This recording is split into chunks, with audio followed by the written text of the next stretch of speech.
Hello, everybody. I'm Stephanie. And I'm Georgiana. And this is Wholehearted Loving, where we teach you simple tools for self-love and compassion to grow the muscles you need to be with big feelings, triggers, and overwhelming sensations in your body. Whether you have active challenges in your life or relationships, or whether you're just here to learn to be kinder to yourself, we pull out all the little things that make life feel better, the things that give you a sense of hope and direction. So if you're too hard on yourself or on others, if you want to feel real, deep connection in your life and relationships, even if you want to reprogram your inner critic while you're sleeping, this is a great place to be. So welcome, and we hope this episode brings you just the tidbit you needed today. Enjoy the show. Hello, everybody. Welcome. Today we're going to be talking about noticing our patterns. G has a list from her beautiful brain of pattern options that she's run through, some of which have already been confronting for me. You can find self-reflection prompts for this episode and every episode on our Instagram at Wholehearted Loving. And you can learn more about us and how to work with us live on our website at wholeheartedloving.com. Before we get started, we'll do a body-based self-connection practice to connect with ourselves before each other and this podcast. Love it. So I was presenting Steph this idea of podcast episodes. She's like, what? Let's just stop right here and let's just record it right away. So I can't wait to hear what was stirring up for you, hearing me start that list off. But anyways, before we do that, let's connect with our bodies. And this one, I don't think we've done it in this way before. So let's first, this part is familiar, I'm sure. Let's find your connection with your body right now, whatever that means to you. How do you bring a little bit more awareness to where you are, what you're touching, what's going on inside? And we're going to choose one small, and small is subjective and relative. So one small area of your body that you could move in a way that embodies flow and ease. So it could be like your pinky toe, although I don't think I can move only my pinky toe. But that's sort of what I'm looking at. Like, is it your ankle? Is it, your hand? Like just one semi-isolated area of your body, small-ish. And notice how it feels to move it in a way that's supple and free. Like it could do whatever it wanted at whatever speed it wants to move at. And this is to contrast between rigid, sharp movements, right? So if you need that contrast, sometimes I get more clarity through contrast. So what is the opposite of rigid, choppy? It's flow. And then let's see if with time you can allow that flow movement in that one area to just grow bigger and bigger. And by bigger, I just mean like, does it spread out to different areas of your body? Does the movement become bigger in that it takes up more space? How would you allow that ease and flow in that one area of your body to spread out? And where do you notice it wants to spread out to?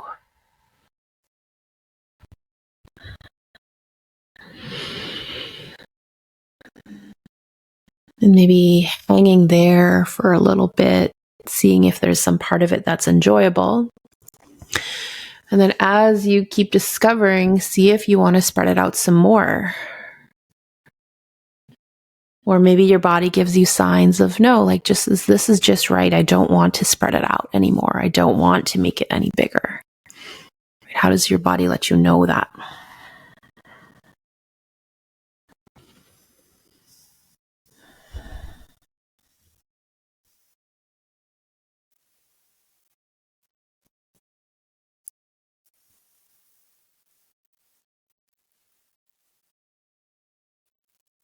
This is such a neat harnessing of personal power. Do you know what I mean when I say that? More. It's like we're creating an energy for ourselves that we're sitting in, and we carry it with us out into the day.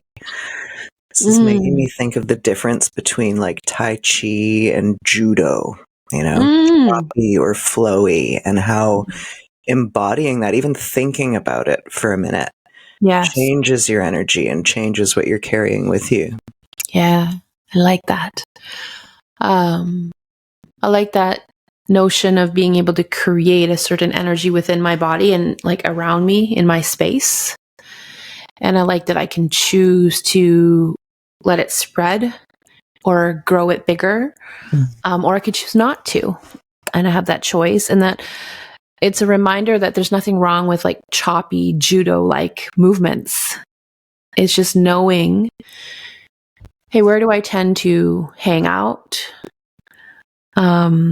Would I like to explore more of the other side? What might it be like to live in between the two? Which types of movement and what type of energy supports me best in different situations? Right. And did you want to say something? Well, when we're talking about patterns, this is such a neat way. It's a pattern interrupt. It's a pattern choice. It's a pause that you can bring with you into patterns that you're recognizing in your life and relationships. Yeah, like I think many of us might relate to my body is often in a rigid pattern. Like I hold it a certain way. There's a certain posture. I move it in a certain way. I move it in I don't know if this makes sense. I move it in a let's get stuff done energy.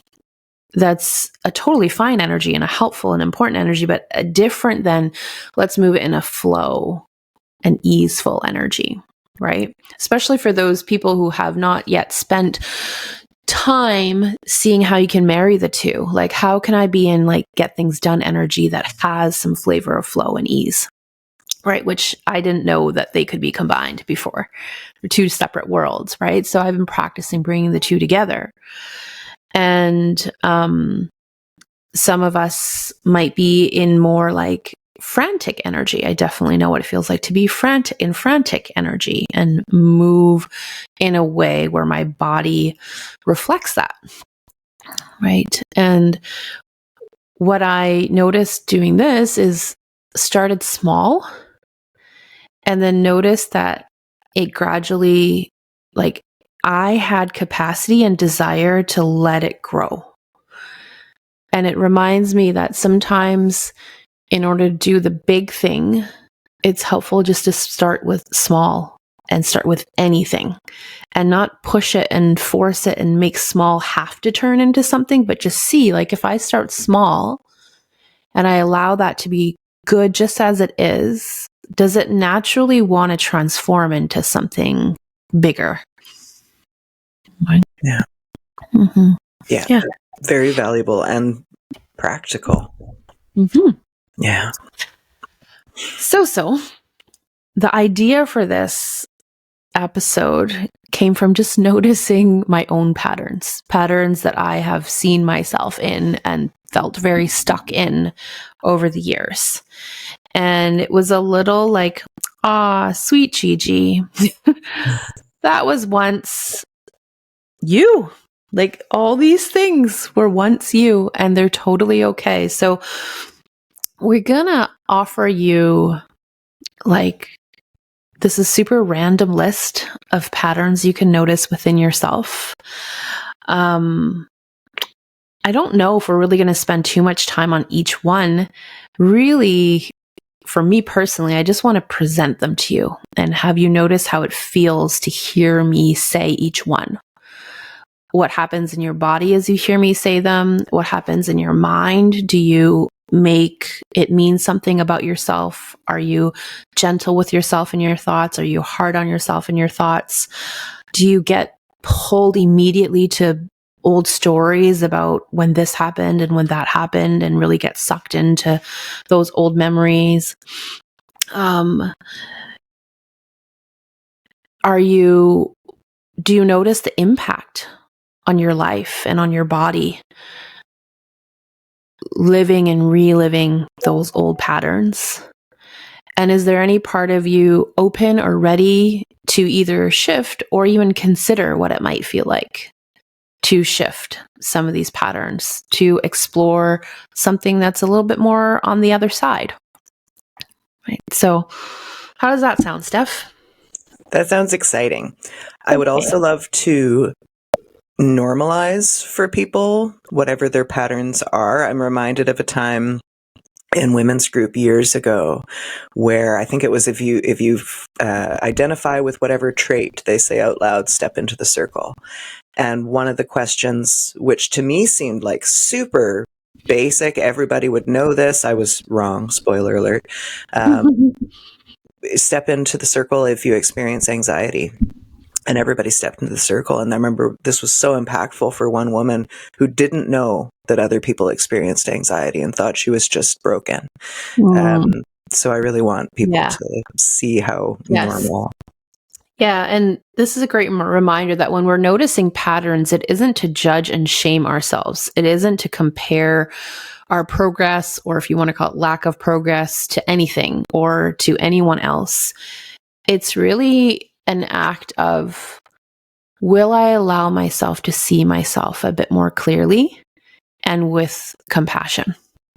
Yeah. And from that place, when and if I feel ready, I can choose if I want to change the pattern or have no interest in changing pattern, or maybe have no interest right now, or no capacity right now. And I also want to say that when we have a pattern, we have a habit of behaving, these are rooted in really good intentions. And I want to be loved and accepted, or I feel the need to protect myself, or sometimes they're even more neutral and, that this is just what I saw growing up. I didn't know something different was possible. Yeah. Right. And I just saw it and I repeated it. Right. And that happens, and that's okay. And I want to speak to, you just mentioned something that I think is really key to add in here. Really, it's about normalizing that there's nothing wrong with you if you see yourselves in these patterns. There was nothing wrong with me when I saw myself in these patterns. There's nothing wrong with me then. There's nothing wrong with me now. And the same applies to you. Yeah, these are normal human patterns. Like, the reason that they're patterns and we call them patterns is because this is what all the people do. This is what we've all learned how to do, Yes. And it's unconscious most of the time. So it's entirely the reason with this compassion stuff we bring in is so that we can just look at these really fundamentally and choose how we want to feel, how we want to be in our relationships. Yes. And I want to stress that whatever pattern it is, whether it's one that we're going to mention today or just a pattern you notice yourself in, there's a strength to that pattern. There's a superpower hidden within that pattern if you're willing to look. So really great things come out of these patterns. It's just when we take the pattern to an extreme, or we only ever allow ourselves to live in that pattern, is where we start to feel like my life is a bit constricted. I feel a little bit helpless, or I don't have as many options. I don't have as much agency over my life, right? So this is about opening up more options for ourselves if we want that. And I remember the thing that I wanted to speak on that you said, the power of knowing you're not alone. You're not one messed up person and everybody else has got life figured out and you're the only one having a hard time and struggling. This was a big key in the work of growing my self-compassion muscle. Using a sentence, and I think I first maybe connected to it in Kristen Neff's work. She does some self-compassion work. But I am not the only person on this planet to have ever felt this, to have ever do this, to have ever felt the need to honor like this thing that's important to me in this way, right? So knowing that, and not just the knowing, the reminding ourselves. I often talk to people and I say, would it be okay if we played a little imagination game for a moment? And they're usually open. And I'll say, do you imagine you're the only person on this planet who has ever done this? And they're like, well, no, I don't think so. Oh, could you imagine that someone else might have done this or not done this too in their lives because they felt a certain way and they needed something at the time and they felt that that was the best they could do at the time? Oh, yeah, I could imagine that. Right. So I think that's the place from which it's, I think, most loving to look at our patterns. Yeah. Right. Okay. So I'll probably run through the list. You might notice that there's different areas of your life where these patterns either show up or show up. They might show up a certain way in one area of life and show up a little bit different in a different area of life. Or you might notice this pattern shows up really clearly with my mom, but shows up differently with my friends, or it shows up in this way with my partner and it shows up in that way with my boss, right? And it shows up in this way with strangers. So just really putting it out there that you could use this to explore in any way that feels supportive for you. And let it be exciting. This is like drawing a map of where our feelings and needs are taking us, or where they might not be being met in certain ways that we're just unconscious of. It's so exciting to be able to just notice and pay attention and choose. Mm-hmm. Also, I notice when people know that they want to make a change in their life, something isn't feeling good for them and how life is going, how they feel about themselves, how they, their relationships or, whatever. And they're like, I don't know what to do. Where do I begin? I don't know. Right? Mm-hmm. That's a pretty valid experience. This is what I love about patterns. If you are willing to grow your self-compassion muscle in a way that allows you to look at your patterns are the gateway. They're the gold mine to bringing change into your life in a way that creates a life for you that feels more fulfilling and more free. Right. And this is not anyone saying you must change these things. But if you're noticing something feels off in my life, that's actually a good sign, because it means something could shift for you. And looking at our patterns, it gives us great information of what possibilities could be of do I want to look into this area of my life? Do I want to look into that? Do I want to practice shifting this pattern? What might that look like? Yeah. Nice. Okay. All right. Hit us with this list. I'm ready. Yeah. You ready? Okay. Do you have a tendency to stay too long? So I'm just going to let that land. I might repeat it again. Do you have a tendency to stay too long? Not anymore. Right? What did it feel like in your body to hear those words? Did you connect to a certain area of your life where you realize, oh, yeah, I do have that? Right. Do you have, and some of these are going to be like playing with duality, right? Do you have a tendency to leave too soon? Maybe. Like on a very light and playful note, I remember I had a pattern of staying to the very end of every social gathering. And there's nothing wrong with that.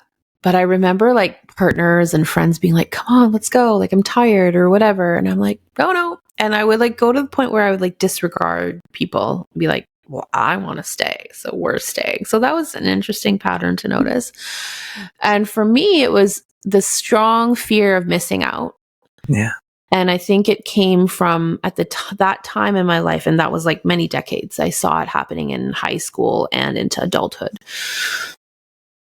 People and connection were my saving grace. Like being out of my home was like a salve for my heart. The idea of going back home to my parents or going home to sit at a home by myself felt horrible. Home wasn't a nourishing place for me. So I would just stay and stay and stay. Right. I think actually, and this is sort of like sweet Gigi didn't know better. I don't even think I've ever said this out loud to anyone, but I feel like I was that person. And I don't know if this actually happened or if it's just like in hindsight, I'm like, I wonder, that could easily outstay my welcome. Not that people were like done with me, but like people were probably ready to carry on with the next thing in their life. But I'm like, hey, if you're not actively kicking me out, you seem fine with having me here. I'm totally fine being here until like I could even sleep over, you know? Yeah. Because I was trying so hard to avoid that feeling of loneliness. Yeah. And yeah, so I definitely had a tendency to stay too long in that sense. And I've had my share of staying too long in relationships and jobs and friendships. Yeah.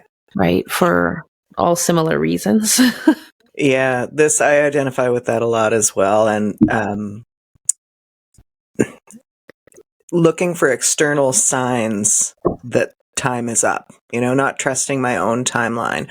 Or I think there's a fine line between trying to make positive shifts in a situation and trying to force the fit of a situation, So it would be like, if there's one more thing I could do to make this better, I'm staying.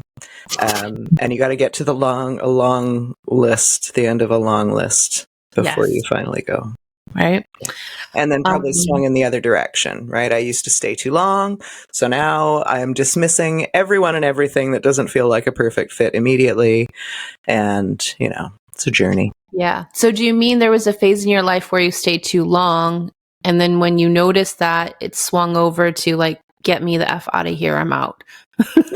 Yeah. Show me one thing that doesn't jibe perfectly and I'm out. Yeah. Great. So, they both impact our lives differently. So to leave too soon, right? This is like a little bit abstract, but I would leave dreams too soon. Like I'd let my head land there for a little bit and then be like, yeah, no, that's not possible for me. I couldn't do that. Right. So I'd leave that idea of something bigger and better and more aligned. I would leave it too soon. Yeah. I was with an ex who told me I should have known. But like it was a sign. He's like, everywhere I go, I make sure I'm closest to the exit. And I was like, oh, that's interesting. Why is that? That one. That's a familiar one. He's like, because I can get out at any time quickly and easily. Yeah. And like on its own, like that's not an issue. But like that was one of many, many signs of someone who had not built up their nervous system to be able to stay in anything remotely challenging, to be able to do the work that's necessary to build something that's healthy and fulfilling. And like you might notice that you sit by the exit and are ready to run. And this is not a shaming you thing. This is what part of you do you feel you really need to protect? Are you really afraid of getting too overwhelmed that you feel like I must always be close to an exit, whether it's physical or like metaphorical or emotional or energetic? Right? Because my sense is underneath that protection, there's a part of you that wants to be able to stay longer and wants to be able to have more connection. Yeah. And so and that's using this as a relationship analogy, but there are a lot of people who feel physically threatened often, even in circumstances where they might be safe. So this might be an opportunity, you know, if you're always wanting to sit somewhere facing the door where you can see every exit, where you can map out things for your safety. If you're in an unsafe circumstance, that obviously serves you. But if you're not, you know, what patterns are running there? What's contributing now to your feelings of unsafety? What social media, what news are you consuming? What's forming your worldview? You know, these are all good to look at. Completely. There can be completely valid reasons why your body gives you signals and signs that it's not safe, I'm not safe, and so I have to put these measures in place. Right? And so stuff you're like reminding me of like a more scientific, sciencey, whatever term of like neuroception of safety, right? Like how do I define safety? How do, you know, where do I see danger? And for some of us who've gone through really hard or traumatic things, it's off. Our system is off. Yeah. And so it either sees danger everywhere when that's not factually true, and your body reacts that way, or it deems things safe that are actually not safe, whether it's physical or emotional, right? So learning how to recalibrate our systems is really helpful. And I think one way to move towards learning how to recalibrate is just to even notice I have that pattern. I have a tendency to stay too long or to leave too soon or to be right by the exit or to be like right in the chaos. Yeah. Right? Yeah. I didn't even speak about it. That's not even on the list. My tendency to dive, like beeline it for chaos. Right? Or my tendency to like want to always be on the outsides where it's like peace and away from it all. Yeah. Right? Allergic to chaos. Those are good patterns to notice. Do you have a tendency to choose almost but not quite? Right? In a job, in a location, in a person, in a friendship, in a relationship, right? Well, this could be good enough, right? It's better than the last one. So, you know, there's all these other things that don't really feel quite right, but sure. Yeah. I definitely have an it'll do for now in the interim thing that I wonder that takes up space. Like thinking about the sofa I bought. I bought the perfect sofa and then it turned out that didn't exist and they gave me a refund. And so I bought the next best sofa because the perfect one literally is no longer an item they sell. So what are you going to do? I'm like, this will do in the meantime. And I'm like, would it be better to have sat on the floor until I find the perfect sofa or no? You know, and I vote no. I like having my interim sofa. Yes. And like, that's why there's a value in interim. There's a value in almost, but not quite. But there's a difference in knowing, hey, ideally, this is what would light me up most. Yeah. And I'm also super lit up to have a couch. Right. Yeah, because that lights me up more. That lights me up more than sitting on the ground. But it's when we're not aware that we're placeholding, right? Or we're telling ourselves, no, this is just as good. Yeah, settling versus placeholding. Right? Yeah. And what's the trajectory of that? Do you notice, like, I have a this will do energy, and that has morphed into a decade of this will do, or like 2 decades of this will do? Like, do you have a pattern of noticing, hey, this isn't great, this will do? And I do see eventually, right, when pieces come together, I allow myself to have the thing. And I'm not just talking about physical items, but have the experience, have the relationship, where it feels really just right. Right? Or do you have a pattern of it's just this'll do for now? Yeah. And if that really lights you up, because I feel like some people are more easily content than others, like truly, right? It's just more of learning, am I fooling myself? Am I trying to, dismiss that there's actually something more here for me that I desire? Yeah. And knowing the difference. Do you have a tendency to see the good in situations, the good in people, the good in relationship, to the point that you overlook the things that aren't so good. Right? Yes. May I say, I do. Yes. So, do you want to share anything about, I mean, yes, you could share about the actual thing that comes to mind, but I'm curious about what has the impact been on your life? Danger. Yeah. I mean, I've made some bad choices, Gigi. I won't even call them bad choices. I've made choices based on illusions that I once held, and which are painful to be disillusioned of, you know? I tend towards goodness. And I think when I was in rejection of some of the shadowy, darker aspects of myself, they were not possible for me to see in others, right? I was just projecting goodness onto people. And when something, I don't like using the words good and bad, but that's all I've got right now. When a bad thing happened, I would contort it somehow. Well, it must have been good. There must have been good intention behind it. I must just be missing something, you know? It was sort of a dismissal of self and of instinct, really. Yeah. Right. And this is a great illustration of how whatever pattern you're in, there lies within that a real deep strength.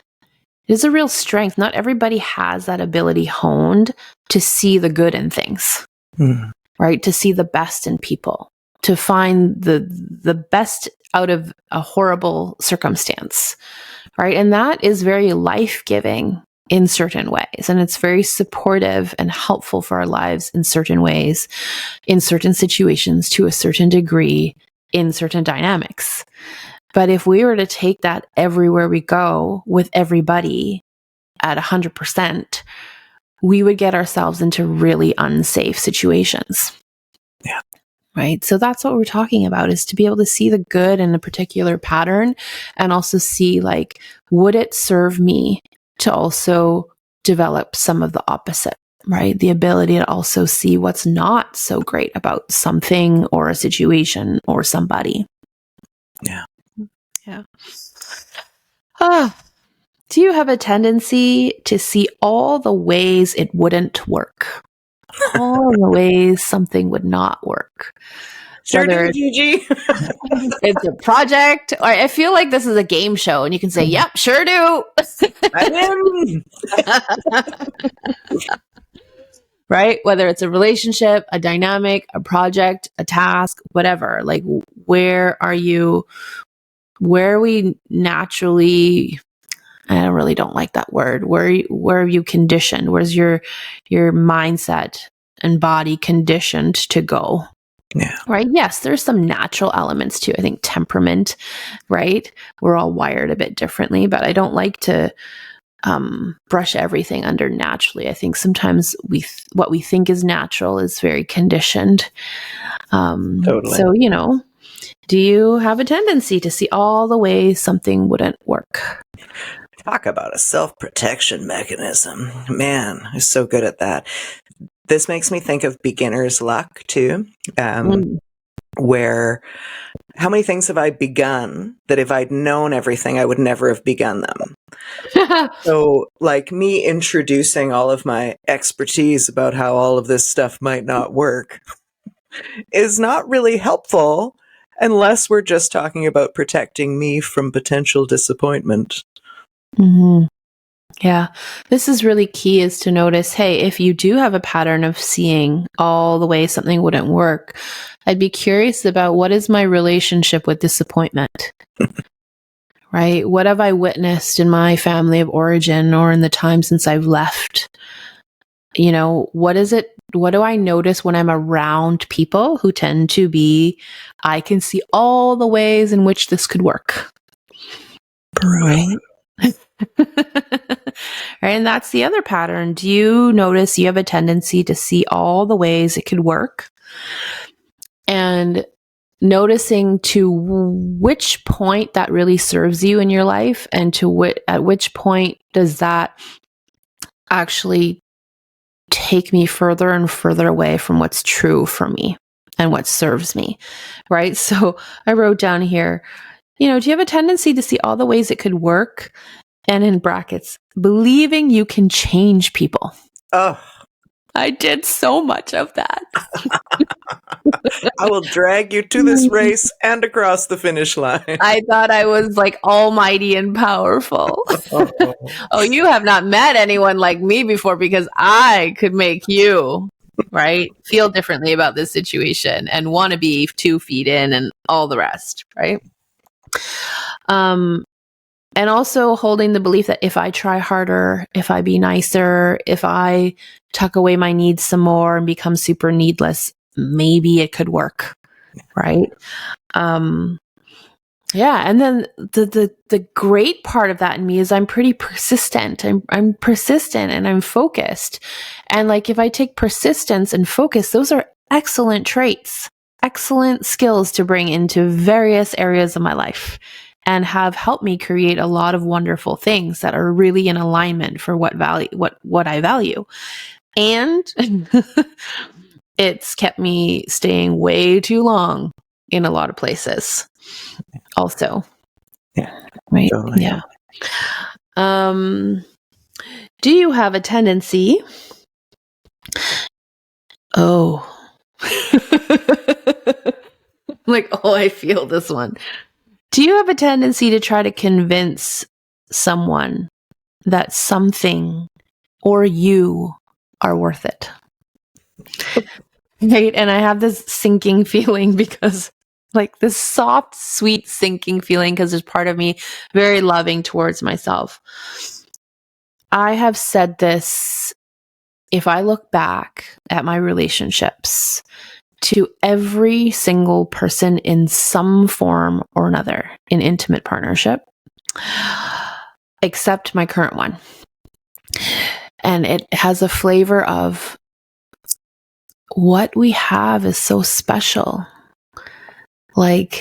It's worth it to try for this. And that in itself is a great belief to hold and statement to have. But mine was combined with people who are so stuck in their fear and could not see that themselves. So I gave myself the task of convincing them, trying to convince them. And what I have learned through a lot of hardship in my life is I am no longer willing to convince someone that I or what we have is worth working on and fighting for and holding as sacred. Right? If someone is not at a point where they have built or are building the nervous system capacity to hold their fear with love, to also see the good here, I cannot be the one that does that for both of us. Right? This is not a blaming the other person or shaming the other person. This is just saying, I cannot allow myself to be part of that dynamic anymore. Yeah. Right? It's too taxing on me. It's taking on too much responsibility. Yeah. So, sorry, to clarify, are you saying that they knew this was special, but they were afraid to connect with it, or that it wasn't special in the same way to them? I think probably some combination of the two, depending on which exact person we're talking about. Right? But that theme was always there. The theme that I could see what could be good. Right. And I think that's just my strength anyways. So I could see it. Other people, whether they saw it or not, some people could see it. Some people were paralyzed by their fear though. Yeah. Some people might not even see it because the fear is so big. Right. But my pattern was I took it on to convince people. Yeah. And what would happen is, because I'm a good convincer, they'd be like, oh, okay, let's do this thing. But because they either never realized or were never open to really working with their own fear and building their own regulation capacities to hold fear and hold desire, hold what's possible, it was this thing that constantly needed to be, you know, I don't know what the word is. Like I had to, like I in the end, I called it this. I'm no longer willing to talk someone off the ledge. Yeah. Right. And, like that was too much for me to feel that it was always my job to help someone see what's good. As if that's possible. Yeah. But I believed it was possible. Yeah. Right? This makes me think of the differences we experience in relationships, and that something that might feel special to me might feel like the path for me might not for somebody else. Like genuinely, it just might not. And I might have to manage that. I might have to notice whatever patterns come up for me with that. Or it might be just as special for them as it is for me. And they might be afraid to face it, or whatever, insert feeling here. You know, there are so many reasons we end up in different paths. Yeah. And I think there were part of me like wanting to convince people was also my disconnection to the reality that maybe this isn't that special to this person. Maybe it's special to some degree, but not enough for them to do whatever. But I wasn't willing to see that. I wasn't willing to accept that. I was like, well, let me take this on as a challenge and let me show you that you actually want this thing. Like, I know you better, right? Than you know yourself. Like, so I did tons of that. This is why the saying timing is everything, right? It can be perfect as it wants to be, but if the timing isn't there. Yeah. Okay. Do you have a tendency to make one-sided decisions, assumptions, and decisions? So when you're working with someone, when you're in friendship, when you're in relationship, do you have a tendency to assume what the other person wants, needs, doesn't want, doesn't need, and ultimately decide the fate of this connection or what needs to happen without ever presenting to the actual person what is going on for you and what you might be afraid of and what you might want, and be curious about where they're at and how they feel and what they want and what they're willing to do to make this into something fruitful for both of you? So I've been on the flip side of people who make these one-sided decisions, and I'm so confused. I'm like, what just happened? Right. And I'm sure I've done that on my own, in my own way, in other areas of my life. Right. So again, I'm not saying one is good or bad or right and wrong. I'm just saying, hey, notice how that shows up in your life, where you took a more singular, autonomous approach than collaborative. Yeah. Right. And what's the impact on you, on the other people, on the situation? And then the flip side of that is, do you tend to defer to others and assume that others always know what's best and what's best for you? Yeah. Right. And then what patterns flow from those patterns? You know, if someone's made a singular decision on your behalf, then what do you do? Or if what you just described, then what do you do? Yeah. So super juicy. Yeah. And the last one, end with a bang. Do you have a tendency to be a dream killer? Your own dream killer or other people's dream killer? Right. This ties into the noticing where everything could go wrong thing. And this for me is a neat one, because I am absolutely not and absolutely am a dream killer. I'm not most of the time. And if I'm anxious or I don't know what to say or I don't know where I fit in, I will start offering these unhelpful suggestions. Yes. I love that you're pointing out there's nuance. Generally, I'm not. And then under these kinds of circumstances, I notice it creeping in. And I notice it creeping in because I hear myself saying this, either out loud or in my mind, right? So here's the nuances that we want to practice recognizing. And how to phrase, like, because there are things that I might be saying that are helpful, but I'm saying them in an unhelpful, warning way. Sometimes I'll be wanting to contribute to someone's dream and excitement, and I'll be like, make sure to put a pin in this part, or, you know, whatever. And it's like, just zip it. I need to zip it. I need to zip it. I feel like we could have an episode just on that. I need to zip it. I'm noticing like I tend to be a dream killer in certain cycles of my, my monthly cycle. Like I'm just more negative in general, right? And like, thank goodness the people around me and I have this awareness of, I'm much more likely to be dream killer at this particular time, right? Yeah. And that if I could recognize that, I could zip it a little earlier, right? Or I could just put it out there. Like, I don't know if I could bring that cheerleader energy here for you today that I would want to, because I'm in dream killer mood right now. Yeah. Right? And not making that wrong, just being able to say this is where I am right now. If you came back to me in 3 days, I'd be your biggest cheerleader. Right. Yeah. Mm-hmm. Yeah. Thanks, Gigi. Yeah. Well, wrapping it up. Let's wrap it up with we have a couple minutes. A body connection practice. It's going to be similar to the one before, but we're not going to do it. We're just going to imagine it. Mm-hmm. All right, because you spoke about the power of imagination. So imagine you're moving some part of your body in a way that feels easeful.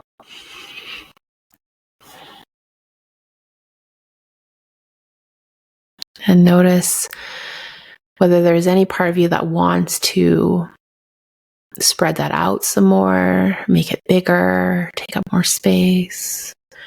What is it like to imagine yourself moving in a way that embodies flow and ease?